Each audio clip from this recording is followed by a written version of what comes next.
Today I'm going to show you why this is my new favorite belt buckle. What's happening, Panda Nation? Peter Von Panda here. This is going to be just a quick hit about this belt buckle. I picked this up, and the reason I picked it up is because I love this nylon web belt.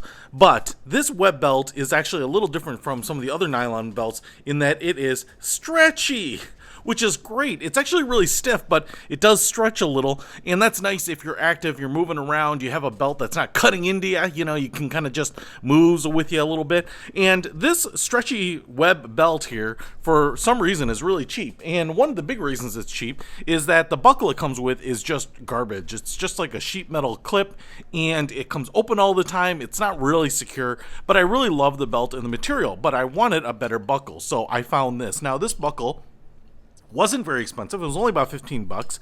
I've been using it a while here, and I just wanted to give you a quick little tour of it because I will say that I really like it. Now, hopefully it will last over time as well. But the buckle comes just like this. Now, I did see that there are some versions of this buckle that seem to have like designs on it. Obviously, this one is just like a brushed pewter look to it. It's nice. It's not heavy, but it's, some sort of alloy construction. And underneath here is where it gets interesting. So the first thing is the way that it attaches to this 1.5 inch nylon webbing. So you can see here we have the back that opens up here. We have this little flap that has some teeth in there. They're actually very sharp. When I open this up, I kind of pricked myself on it, but that's going to hold the nylon in there. So if I just go ahead and take this and slide in the 1.5 inch belt and then flip this down, just like that, those little teeth go in there. Now this sucker is held in there really nice. Real nice. And then if I look over here, you can see it's got a nice look to it. It's pretty standard. This little flap here is what releases the buckle though.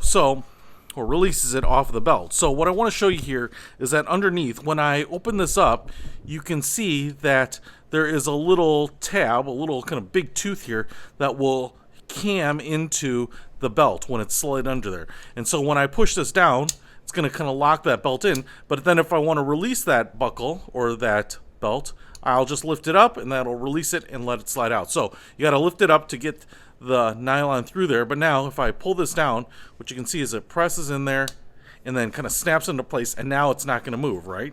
But to release it, all I got to do is lift up on this, look, and it just comes right out. So it only got caught up on the little tab there on end. But that is really nice. It's worked out really well. It's been so much better than the plastic buckle that kind of works in a similar way, but it just didn't work well that this came with. So to really be honest, this belt here, which I think was like $15 with a worthless buckle, was still worth it to get this elastic nylon webbing, right?